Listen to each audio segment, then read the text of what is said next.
Ekintzaile bat berritzailea noiz den jakiteko definizio asko proposatu dituzte adituek.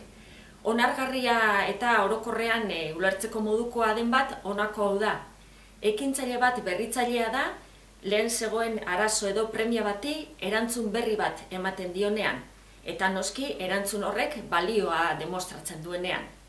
Arrakaista izaten badu, ekintzailearen aportazio hori eredugarri bihurtzen da, eta beste enpresa batzuek kopiatu edo imitatu nahi izango dute.